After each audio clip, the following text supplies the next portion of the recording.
Le disparé a Antonio en el pecho, y el eco de la bala aún resuena en mis oídos como un juramento roto. No fue odio lo que me impulsó, sino el terror de perderlo para siempre en las calles traicioneras de Valencia. Y mientras su sangre manchaba el empedrado del barrio del Carmen, me di cuenta de que nuestro amor, ese refugio robado en la España de fachadas doradas, era solo el preludio de una pesadilla que nos devoraría a los dos. Me llamo Juan, y hasta esa noche fatídica, creía que el amor era un fuego que se avivaba en secreto, como las fallas que iluminan las noches valencianas sin quemar del todo. Tenía 32 años, un trabajo anodino como profesor de historia en un instituto de periferia en Madrid, donde las aulas olían a tiza y a sueños postergados. Mi vida era un equilibrio precario, sonrisas forzadas en cenas familiares donde mi madre, con su rosario al cuello, me preguntaba por esa novia que nunca trae, y noches robadas en apps de citas, donde los cuerpos se encontraban pero los corazones se escurrían como arena entre los dedos. Antonio irrumpió en ese vacío como un vendaval del Mediterráneo. Lo conocí en una exposición de arte en el Reina Sofía, él posando como si el mundo le perteneciera, con esa mandíbula cuadrada y ojos verdes que parecían haber visto tormentas atlánticas. Era valenciano de pura cepa, arquitecto freelance, con un acento que arrastraba las R's como olas rompiendo en la Malvarrosa. Nuestra primera noche fue en su piso de lavapiés, un enredo de sábanas y confesiones susurradas. Soy gay, pero mi familia en Valencia me mataría si lo supieran. Yo asentí, porque mi propia vergüenza era un espejo idéntico. Nos prometimos discreción, pero el deseo nos traicionaba en miradas cruzadas en el metro, en roces accidentales que no lo eran. Decidimos huir a Valencia por nuestro primer aniversario. Allí seremos libres, dijo él, mientras reservaba el billete de AVE. Imaginé paseos por el jardín del Turia, besos bajo los naranjos del ayuntamiento, cenas de paella en la playa donde el mar lamía la orilla como un amante impaciente. Valencia, la ciudad de mi infancia veraniega, donde había aprendido a nadar en las aguas salobres y a esconder mis primeras dudas bajo las sombrillas rayadas. Pero al bajar del tren en la estación del norte, con su arquitectura modernista oliendo a jazmín y humo de locomotoras antiguas, sentí un pinchazo en el estómago. Antonio caminaba a mi lado, su mano rozando la mía fugazmente, y yo ya sabía que la libertad era una ilusión frágil en una España donde el progreso se deshilachaba en los barrios antiguos.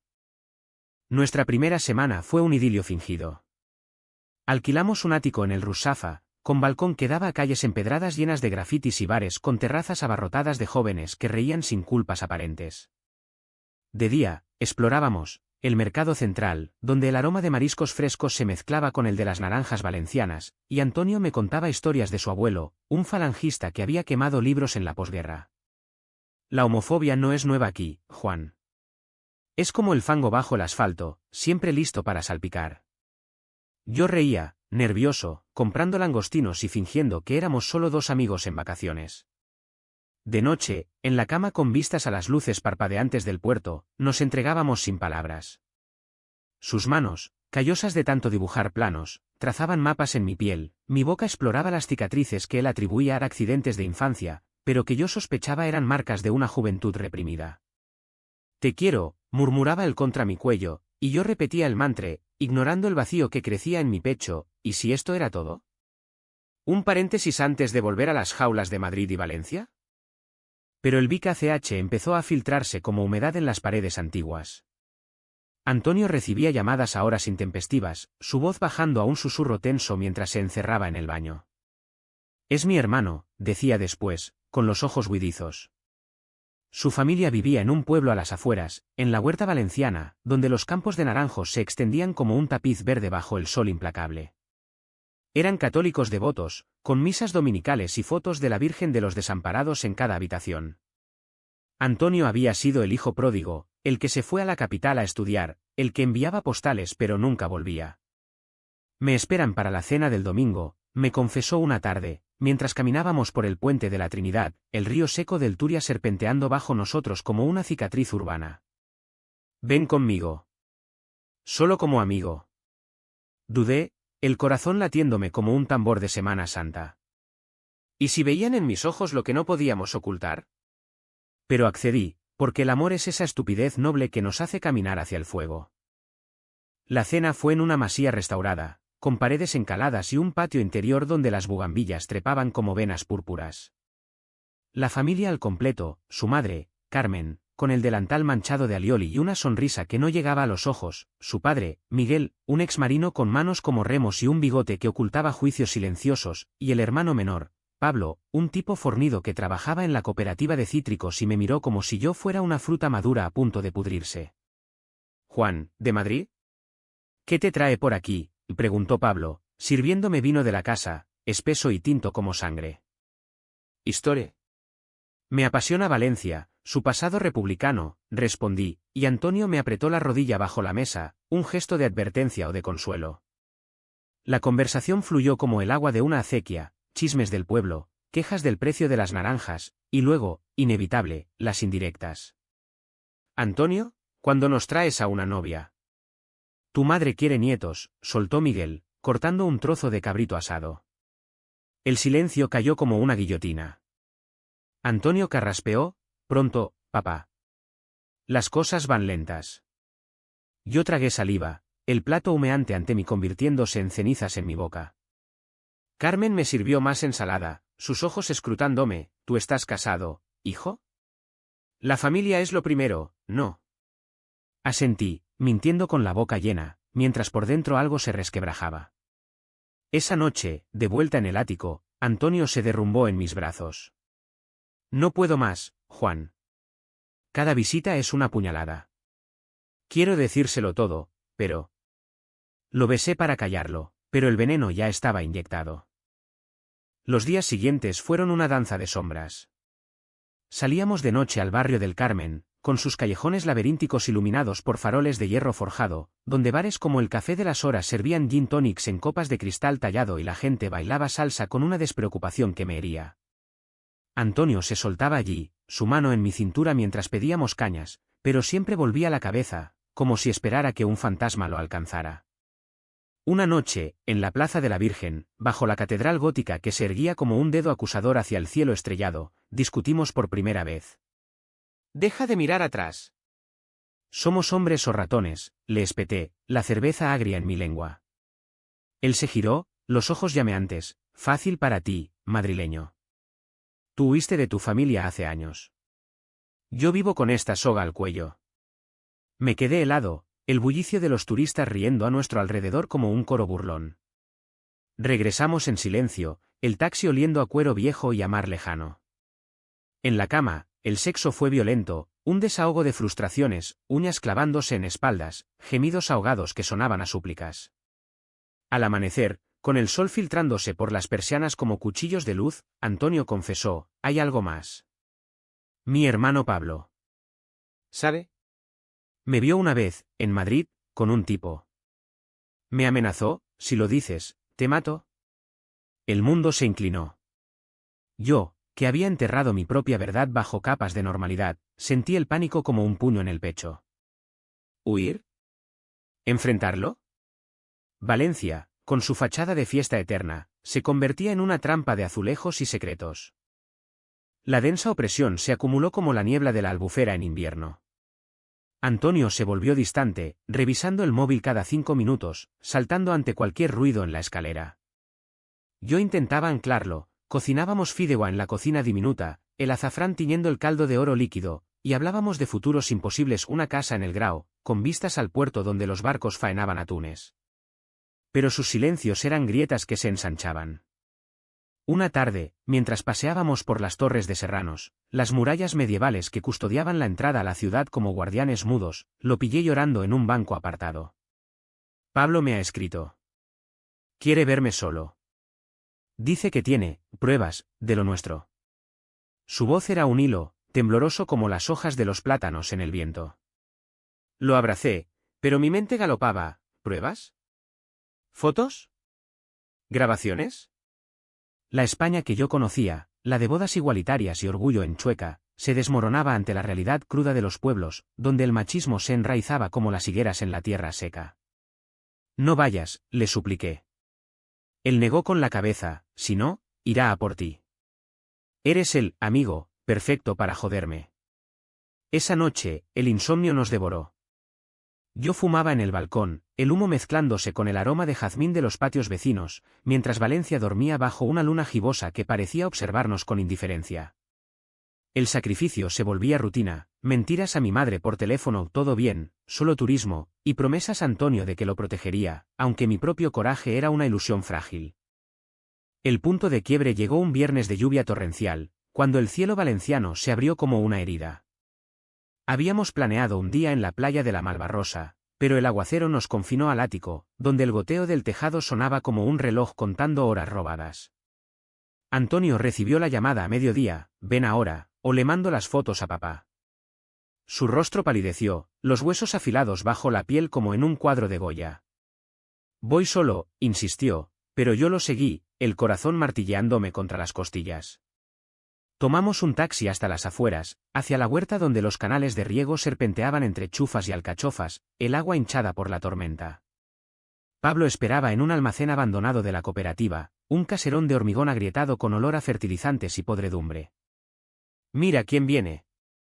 El maricón y su puto, escupió al verme, blandiendo un móvil con fotos granuladas, nosotros en el Carmen, besándonos en un callejón oscuro. El shock me paralizó, el mundo reduciéndose a ese rectángulo de luz traicionera. Antonio suplicó, hermano, por favor. Es mi vida. Pablo rió, un sonido gutural como grava bajo botas, tu vida acaba aquí. Mamá y papá te repudiarán. ¿Y este? Lo partiré si no desapareces. La lluvia azotaba el techo de chapa como balas, y en ese instante, el secreto explotó. Antonio se abalanzó sobre Pablo, forcejeando por el teléfono, y yo, en un arrebato de pánico ciego, agarré un hierro oxidado del suelo. El golpe fue instintivo, sordo, cráneo contra metal, y Pablo cayó, inmóvil, sangre mezclándose con el barro. «Dios mío, ¿qué hemos hecho?», gritó Antonio, sus manos temblando sobre el cuerpo de su hermano. Yo sentí el vacío, un abismo que se abría en mi interior, habíamos cruzado la línea, de amantes a criminales. Corrimos bajo la tormenta, Valencia difuminándose en un borrón de luces y sombras, el peso de la culpa como cadenas en los tobillos. En el ático, nos miramos en silencio, empapados y rotos, el agua goteando de nuestras ropas como lágrimas diferidas. No había vuelta atrás, el misterio de nuestro amor se había teñido de sangre. El clímax estalló 2 noches después, en el corazón del barrio del Carmen, donde las paredes de ladrillo visto guardaban ecos de la guerra civil y de amores prohibidos. Habíamos intentado huir una vez de regreso a Madrid, maletas improvisadas con lo esencial, pero el destino, ese cabrón caprichoso, nos retuvo. Pablo había sobrevivido, con una conmoción y un vendaje en la sien, pero su venganza fue un veneno lento, alertó a la policía local con una versión torcida, 2 maricones me atacaron por celos, y de pronto, patrullas merodeaban Rusafa, linternas escudriñando balcones como ojos inquisitoriales. Antonio, acorralado por la paranoia, decidió confrontar a su familia solo. Iré a casa, les diré todo. Sobre nosotros, sobre lo de Pablo. No más mentiras. Su voz era acero templado por el miedo, pero yo vi el temblor en sus manos. No te dejaré ir solo, repliqué, y salimos al anochecer, el aire cargado de salitre del mar y de la promesa de tormenta. Caminamos por la calle de las Barcas, el pavimento resbaladizo por la llovizna, hasta la masía familiar, ahora un fortín de luces tenues y sombras alargadas. La puerta se abrió con un chirrido, y allí estaba Carmen, los ojos enrojecidos como si hubiera llorado ríos de amargura. «Entrad, hijos de puta», murmuraron sus labios, pero nos dejó pasar. Miguel esperaba en el salón, sentado en su sillón de cuero agrietado, un crucifijo de madera colgando del cuello como una sentencia. Pablo, con el brazo en cabestrillo, se erguía junto a la chimenea, el fuego crepitando como risas sardónicas. «Habla, Antonio. Di tu verdad de una vez», gruñó su padre, el vaso de brandy temblando en su mano nudosa. Antonio se plantó en el centro, yo a su lado como un escudo frágil. «Os quiero, pero no como queréis. Amo a Juan. Somos amantes desde hace 1 año. ¿Y lo de Pablo? Fue un accidente, pero él nos provocó». El silencio fue un vacío absoluto, roto solo por el tic-tac de un reloj de pared que parecía contar los latidos de nuestros corazones expuestos.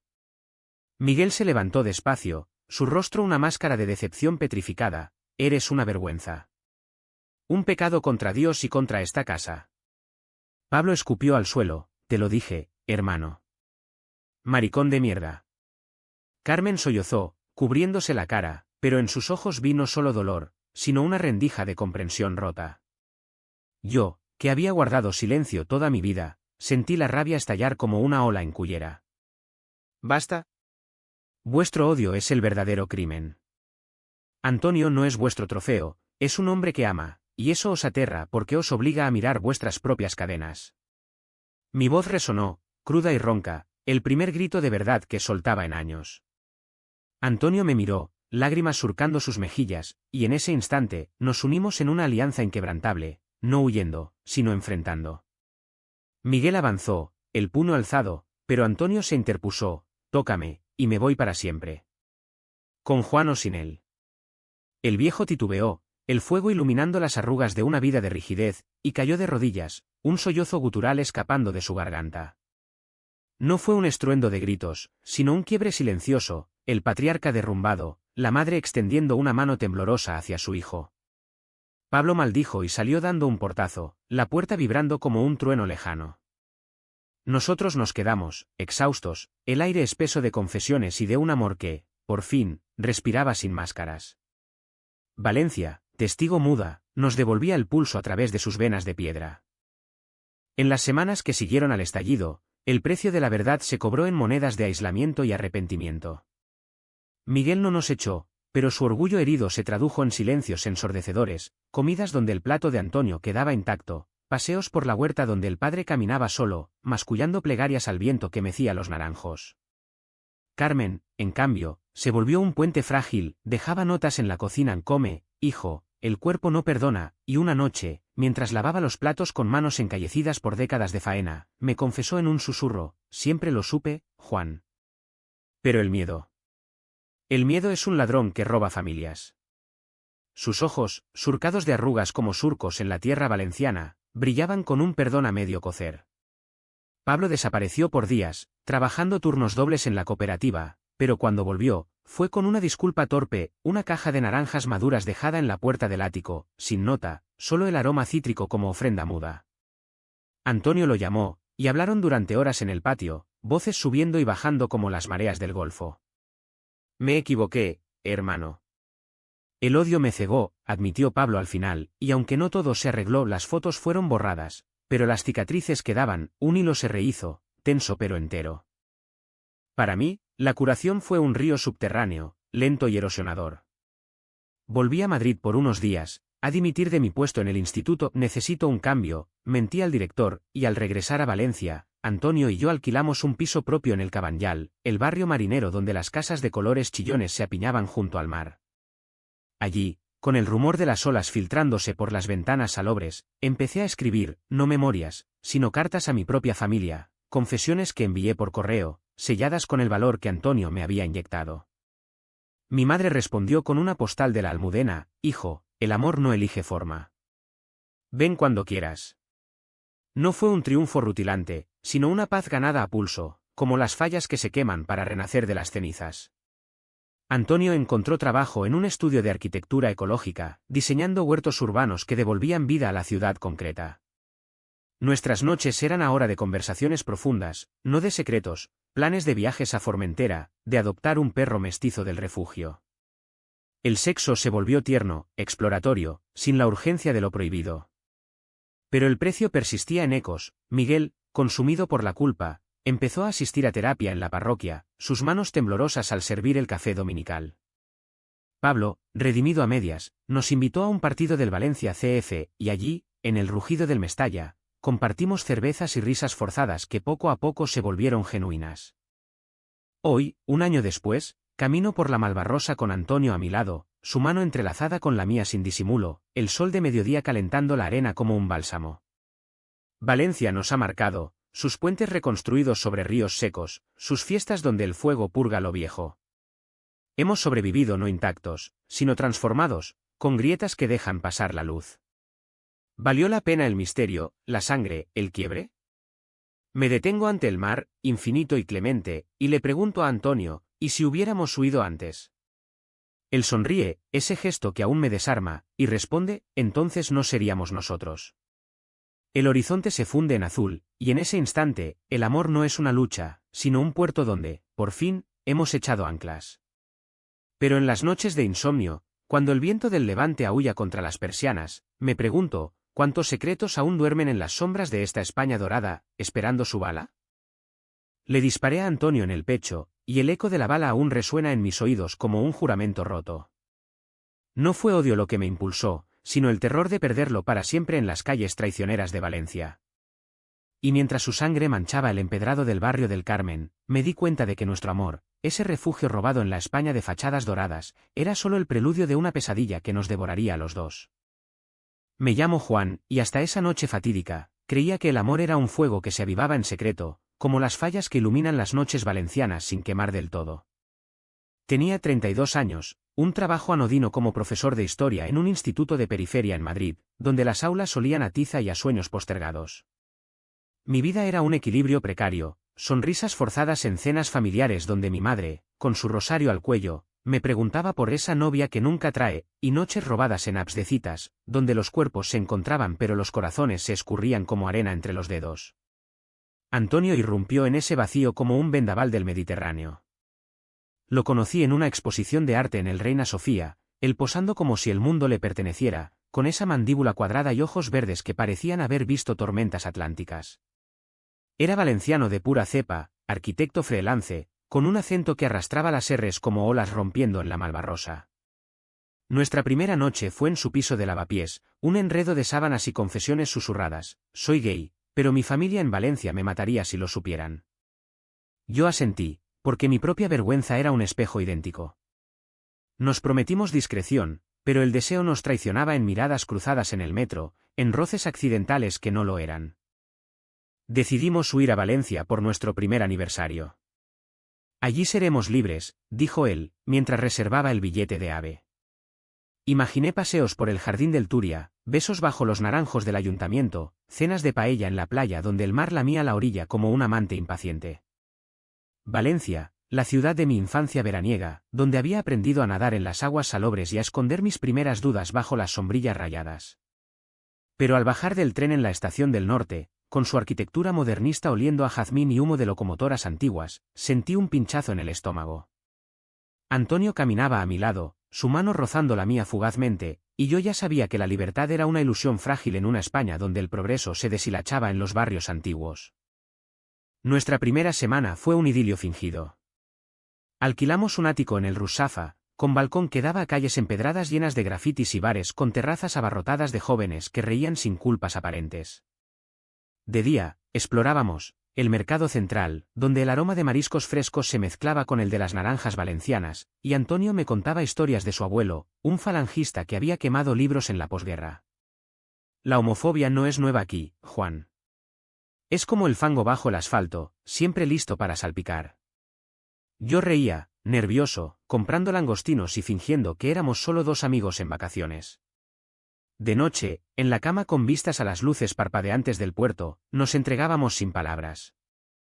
Sus manos, callosas de tanto dibujar planos, trazaban mapas en mi piel, mi boca exploraba las cicatrices que él atribuía a accidentes de infancia, pero que yo sospechaba eran marcas de una juventud reprimida. Te quiero, murmuraba él contra mi cuello, y yo repetía el mantra, ignorando el vacío que crecía en mi pecho. ¿Y si esto era todo? ¿Un paréntesis antes de volver a las jaulas de Madrid y Valencia? Pero el VKCH empezó a filtrarse como humedad en las paredes antiguas. Antonio recibía llamadas a horas intempestivas, su voz bajando a un susurro tenso mientras se encerraba en el baño. Es mi hermano, decía después, con los ojos huidizos. Su familia vivía en un pueblo a las afueras, en la huerta valenciana, donde los campos de naranjos se extendían como un tapiz verde bajo el sol implacable. Eran católicos devotos, con misas dominicales y fotos de la Virgen de los Desamparados en cada habitación. Antonio había sido el hijo pródigo, el que se fue a la capital a estudiar, el que enviaba postales pero nunca volvía. Me esperan para la cena del domingo, me confesó una tarde, mientras caminábamos por el puente de la Trinidad, el río seco del Turia serpenteando bajo nosotros como una cicatriz urbana. Ven conmigo. Solo como amigo. Dudé, el corazón latiéndome como un tambor de Semana Santa. ¿Y si veían en mis ojos lo que no podíamos ocultar? Pero accedí, porque el amor es esa estupidez noble que nos hace caminar hacia el fuego. La cena fue en una masía restaurada, con paredes encaladas y un patio interior donde las bugambillas trepaban como venas púrpuras. La familia al completo, su madre, Carmen, con el delantal manchado de alioli y una sonrisa que no llegaba a los ojos, su padre, Miguel, un exmarino con manos como remos y un bigote que ocultaba juicios silenciosos, y el hermano menor, Pablo, un tipo fornido que trabajaba en la cooperativa de cítricos y me miró como si yo fuera una fruta madura a punto de pudrirse. «Juan, ¿de Madrid? ¿Qué te trae por aquí?», preguntó Pablo, sirviéndome vino de la casa, espeso y tinto como sangre. «Historia. Me apasiona Valencia, su pasado republicano», respondí, y Antonio me apretó la rodilla bajo la mesa, un gesto de advertencia o de consuelo.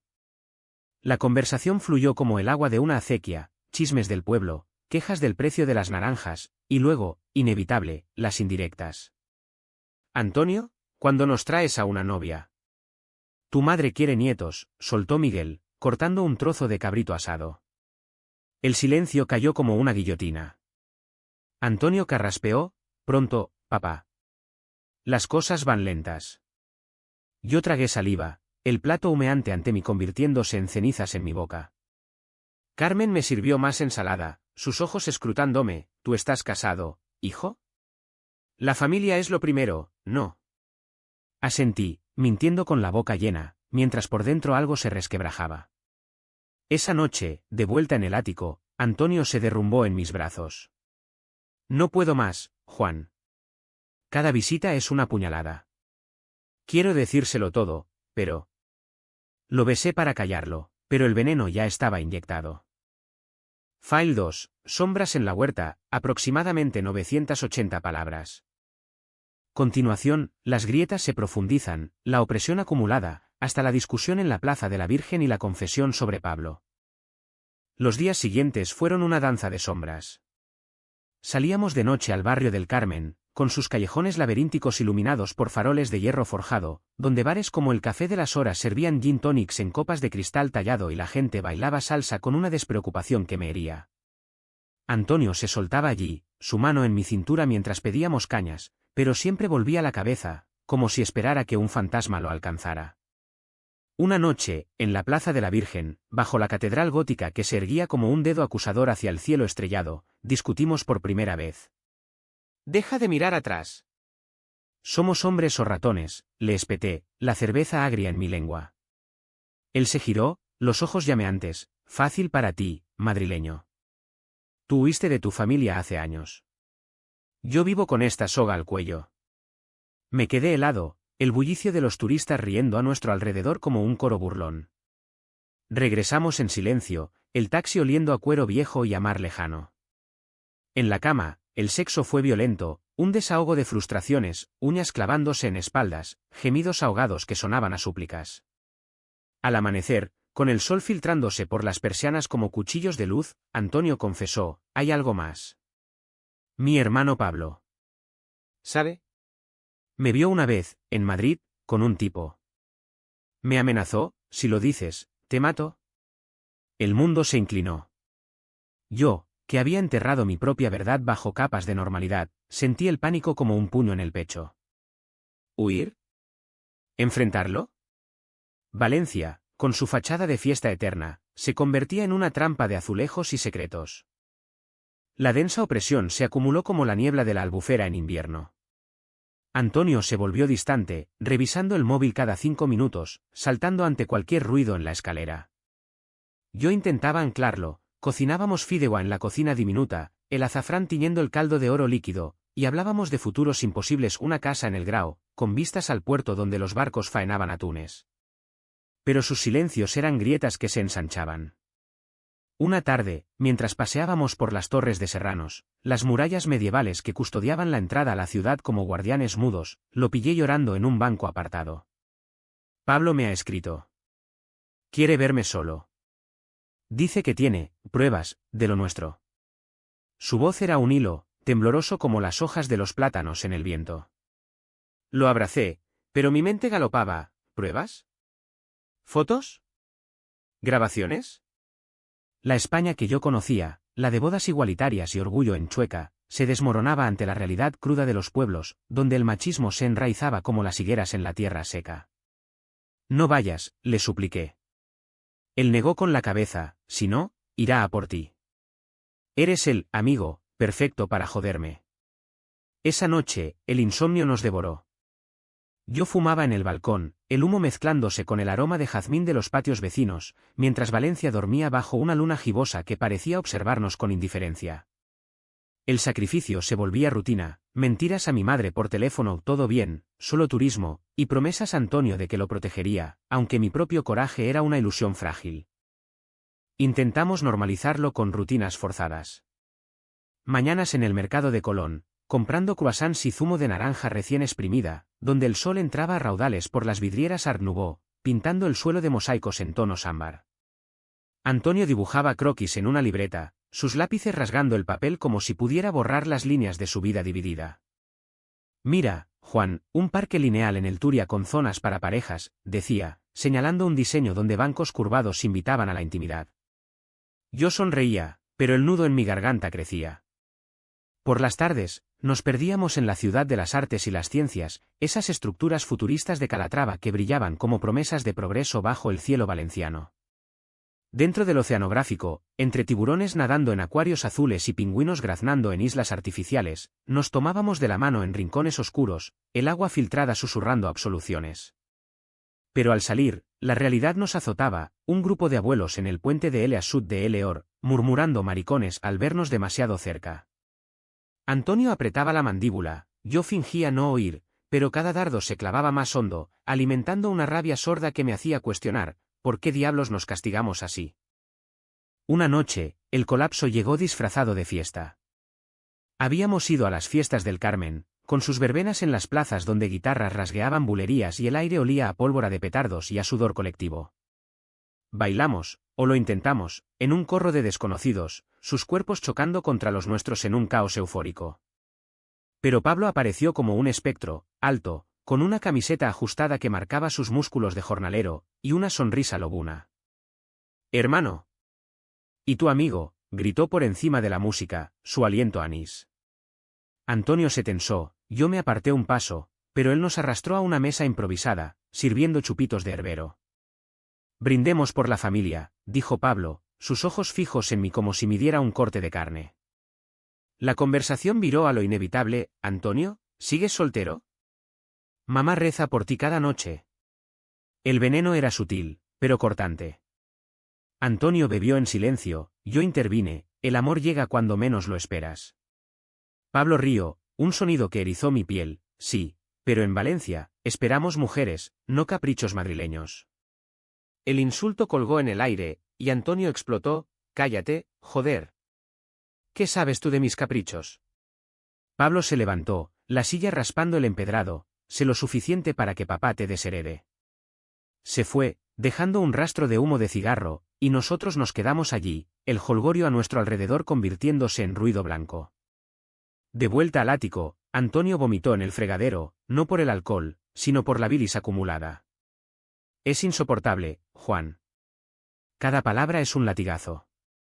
Lo sostuve, su cuerpo temblando contra el mío, y juré en silencio que lo sacaría de esa jaula, aunque tuviera que romper barrotes con mis propias manos.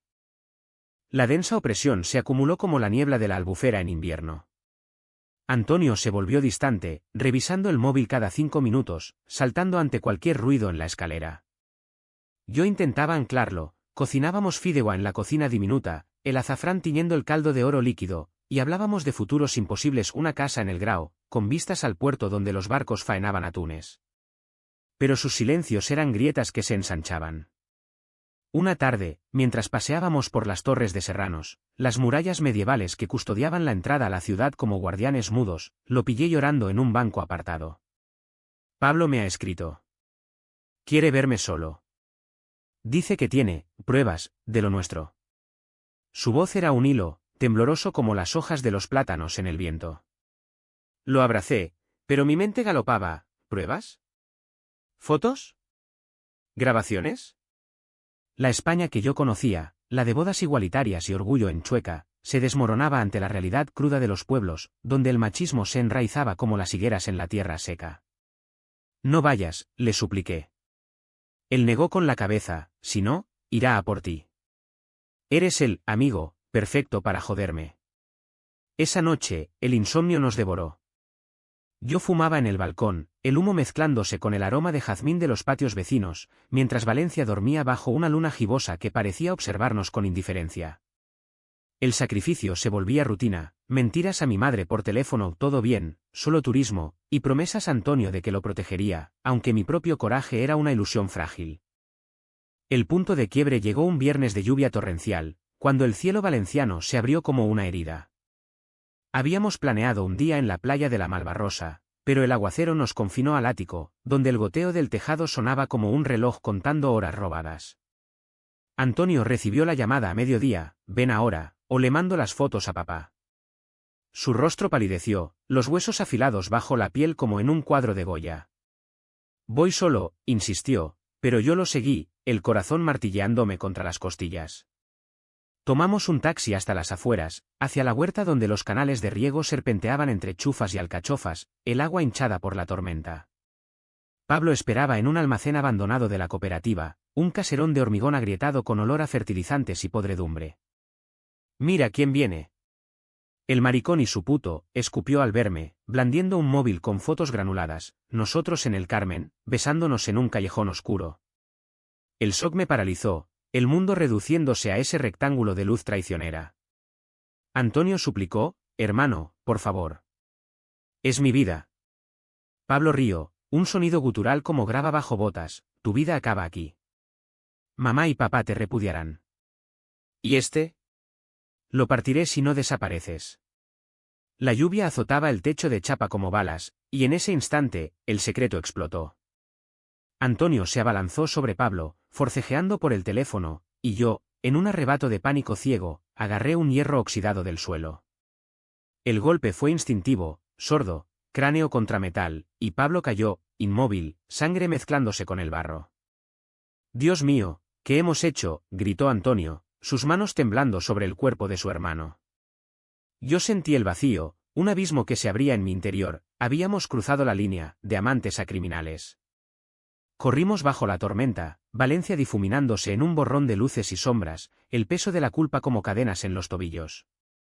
En el ático, nos miramos en silencio, empapados y rotos, el agua goteando de nuestras ropas como lágrimas diferidas. No había vuelta atrás, el misterio de nuestro amor se había teñido de sangre. Las horas siguientes fueron un torbellino de pánico racional. Limpiamos la sangre de nuestras manos con jabón de Marsella que olía a lavanda traidora, y Antonio llamó a un amigo médico del pueblo, un tipo discreto que llegó en su Seat Ibiza con el maletero lleno de vendajes. Conmoción, pero vivirá. No llames a la poli, o os joden, murmuró mientras suturaba la brecha en la sien de Pablo, que yacía semi-inconsciente en el asiento trasero. Lo dejamos en la puerta de la masía, un bulto envuelto en una manta, y huimos de nuevo al centro, el taxi zigzagueando por avenidas inundadas. En el ático, el silencio nos aplastó. Antonio se acurrucó en el sofá, las rodillas contra el pecho, murmurando «lo he perdido todo». Yo lo mecí como a un niño, mi propia mente un remolino, ¿agresión? ¿Defensa propia? Las leyes españolas protegían el amor, pero no el pánico de dos hombres acorralados. Esa noche, no dormimos, velamos con botellas de vino de Utiel, el líquido rojo bajando como penitencia. Te quiero, pero ¿a qué precio?, susurré al alba, el sol levantándose sobre el Turia como un juez indiferente. Antonio me besó, salado de lágrimas, al que sea. Pero no me sueltes. El lazo se tensó, frágil como un hilo de seda, mientras Valencia despertaba a su rutina de mercados y motos, ignorante de nuestra caída. En las horas que siguieron al estallido, el precio de la verdad se cobró en monedas de aislamiento y arrepentimiento. Nota, ajuste para flujo, en realidad, esto es preclímax, enfocando paranoia. No, corrección al flujo, después del accidente, la paranoia crece. Intentos de huida fallidos, llamadas de la familia, y la decisión de confrontar. Después del almacén, Valencia se volvió un laberinto hostil. Cada esquina del Rusafa parecía esconder ojos acusadores. El tendero de la frutería que nos servía naranjas con una mueca. La vecina del tercero que cerraba la puerta con más fuerza al vernos. Antonio no comía, su rostro demacrado como un Cristo de las fallas, y yo patrullaba las noches en vela, el balcón convirtiéndose en mi atalaya contra sombras inexistentes. Tenemos que irnos, repetía, empaquetando camisas en una mochila raída. Pero el AVE de las 7 de la mañana se canceló por la avería, o eso dijo el revisor con una sonrisa que me pareció cómplice. En cambio, recibimos una llamada de Carmen: volved. Pablo está bien, pero vuestro padre necesita hablar. La voz de la madre era un puente de espinos, y Antonio colgó con manos temblorosas.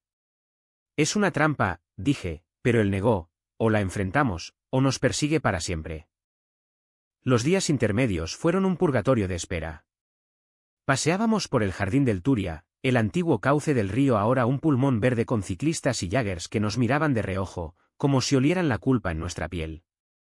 Antonio hablaba poco, sus ojos perdidos en los biombos de los puentes peatonales, donde grafitis proclamaban amor libre en colores desvaídos.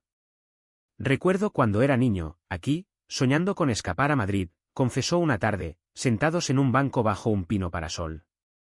Yo lo escuchaba, mi mano en su rodilla, pero el miedo me roía. ¿Y si Pablo había mentido al médico? ¿Y si la policía llamaba a la puerta? Llamé a un abogado amigo en Barcelona, un tipo que había defendido casos de orgullo, defensa propia, pero necesitaréis testigos. Y en un pueblo. Olvídate. Colgué, el teléfono pesado como plomo, y abracé a Antonio con más fuerza, nuestros cuerpos un refugio mutuo contra el mundo que se cerraba.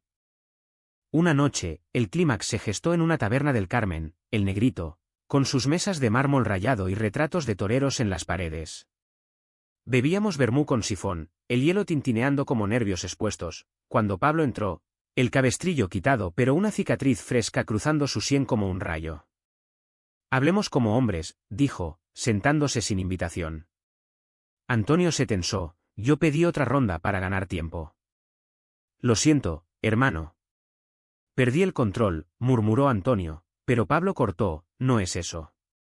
Es que sois una vergüenza. Papá lo sabe todo ahora. El vermú se volvió ácido en mi boca. Miguel había visto las fotos, las que Pablo había borrado pero compartido en un arrebato de ira. Venid mañana. O os denuncio por agresión. Se fue, dejando el aire cargado de amenaza, y nosotros nos quedamos allí, el jazz de fondo sonando como un requiem. Es el fin, dijo Antonio, pero en sus ojos vi un fuego nuevo, el de quien ya no tiene nada que perder. Regresamos al ático, haciendo el amor con una urgencia desesperada, cuerpos chocando como olas contra diques, gemidos que eran tanto placer como duelo. Al amanecer, con el cielo tiñéndose de rosa sobre la lonja de la seda, decidimos: iríamos, no a suplicar, sino a reclamar nuestra verdad. El clímax estalló 2 noches después, en el corazón del barrio del Carmen, donde las paredes de ladrillo visto guardaban ecos de la guerra civil y de amores prohibidos. Ajuste, flujo al confrontación. No, directo, la llegada a la masía, la escena detallada. Habíamos intentado huir una vez de regreso a Madrid, maletas improvisadas con lo esencial, pero el destino, ese cabrón caprichoso, nos retuvo. Pablo había sobrevivido, con una conmoción y un vendaje en la sien, pero su venganza fue un veneno lento. Alertó a la policía local con una versión torcida: 2 maricones me atacaron por celos, y de pronto, patrullas merodeaban Rusafa, linternas escudriñando balcones como ojos inquisitoriales. Antonio, acorralado por la paranoia, decidió confrontar a su familia solo. Iré a casa, les diré todo. Sobre nosotros, sobre lo de Pablo. No más mentiras. Su voz era acero templado por el miedo, pero yo vi el temblor en sus manos. No te dejaré ir solo, repliqué, y salimos al anochecer, el aire cargado de salitre del mar y de la promesa de tormenta. Caminamos por la calle de las Barcas, el pavimento resbaladizo por la llovizna, hasta la masía familiar, ahora un fortín de luces tenues y sombras alargadas. La puerta se abrió con un chirrido, y allí estaba Carmen, los ojos enrojecidos como si hubiera llorado ríos de amargura. Entrad, hijos de puta, murmuraron sus labios, pero nos dejó pasar. Miguel esperaba en el salón, sentado en su sillón de cuero agrietado, un crucifijo de madera colgando del cuello como una sentencia. Pablo, con el brazo en cabestrillo, se erguía junto a la chimenea, el fuego crepitando como risas sardónicas. Habla, Antonio. Di tu verdad de una vez, gruñó su padre, el vaso de brandy temblando en su mano nudosa. Antonio se plantó en el centro, yo a su lado como un escudo frágil. Os quiero, pero no como queréis. Amo a Juan. Somos amantes desde hace un año. ¿Y lo de Pablo? Fue un accidente, pero él nos provocó. El silencio fue un vacío absoluto, roto solo por el tic-tac de un reloj de pared que parecía contar los latidos de nuestros corazones expuestos. Miguel se levantó despacio, su rostro una máscara de decepción petrificada. Eres una vergüenza. Un pecado contra Dios y contra esta casa. Pablo escupió al suelo. Te lo dije, hermano.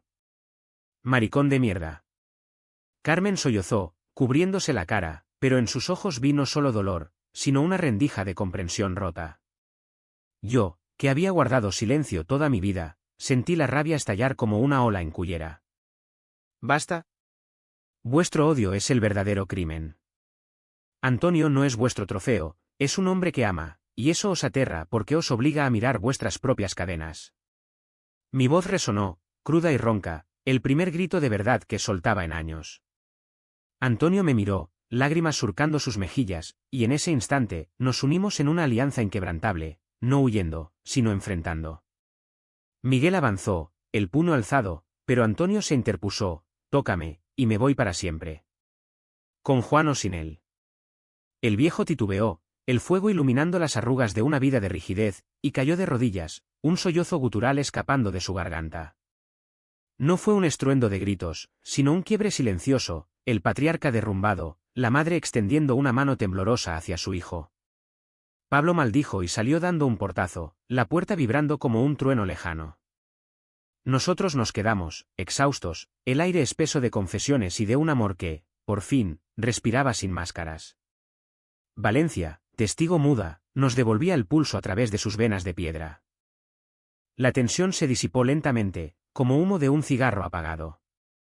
Carmen preparó café solo, fuerte como el que se toma en las barras de los mercados, y nos sirvió en tazas desportilladas que contaban historias de bodas y funerales. Siéntate, Miguel, ordenó con una firmeza que sorprendió a todos, y el padre obedeció, su espalda encorvada como un olivo viejo. Antonio habló entonces, no con ira, sino con la quietud de quien ha tocado fondo. Papá, crecí oyéndote decir que los hombres no lloran, que la familia es deber. Pero el amor. El amor es lo que me ha hecho hombre. Miguel levantó la vista, los ojos acuosos. Yo vi cosas en el mar, en la mili. Compañeros que se querían así.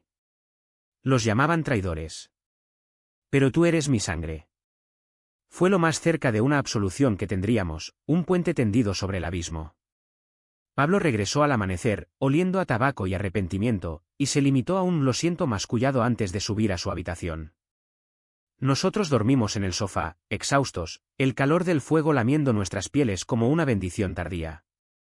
En las semanas que siguieron al estallido, el precio de la verdad se cobró en monedas de aislamiento y arrepentimiento. Miguel no nos echó, pero su orgullo herido se tradujo en silencios ensordecedores, comidas donde el plato de Antonio quedaba intacto, paseos por la huerta donde el padre caminaba solo, mascullando plegarias al viento que mecía los naranjos. Carmen, en cambio, se volvió un puente frágil, dejaba notas en la cocina en come, hijo, el cuerpo no perdona, y una noche, mientras lavaba los platos con manos encallecidas por décadas de faena, me confesó en un susurro, siempre lo supe, Juan. Pero el miedo. El miedo es un ladrón que roba familias. Sus ojos, surcados de arrugas como surcos en la tierra valenciana, brillaban con un perdón a medio cocer. Pablo desapareció por días, trabajando turnos dobles en la cooperativa, pero cuando volvió, fue con una disculpa torpe, una caja de naranjas maduras dejada en la puerta del ático, sin nota, solo el aroma cítrico como ofrenda muda. Antonio lo llamó, y hablaron durante horas en el patio, voces subiendo y bajando como las mareas del Golfo. Me equivoqué, hermano. El odio me cegó, admitió Pablo al final, y aunque no todo se arregló, las fotos fueron borradas, pero las cicatrices quedaban, un hilo se rehizo, tenso pero entero. Para mí, la curación fue un río subterráneo, lento y erosionador. Volví a Madrid por unos días, a dimitir de mi puesto en el instituto. Necesito un cambio, mentí al director, y al regresar a Valencia, Antonio y yo alquilamos un piso propio en el Cabanyal, el barrio marinero donde las casas de colores chillones se apiñaban junto al mar. Allí, con el rumor de las olas filtrándose por las ventanas salobres, empecé a escribir, no memorias, sino cartas a mi propia familia, confesiones que envié por correo, selladas con el valor que Antonio me había inyectado. Mi madre respondió con una postal de la Almudena: hijo, el amor no elige forma. Ven cuando quieras. No fue un triunfo rutilante, sino una paz ganada a pulso, como las fallas que se queman para renacer de las cenizas. Antonio encontró trabajo en un estudio de arquitectura ecológica, diseñando huertos urbanos que devolvían vida a la ciudad concreta. Nuestras noches eran ahora de conversaciones profundas, no de secretos, planes de viajes a Formentera, de adoptar un perro mestizo del refugio. El sexo se volvió tierno, exploratorio, sin la urgencia de lo prohibido. Pero el precio persistía en ecos. Miguel, consumido por la culpa, empezó a asistir a terapia en la parroquia, sus manos temblorosas al servir el café dominical.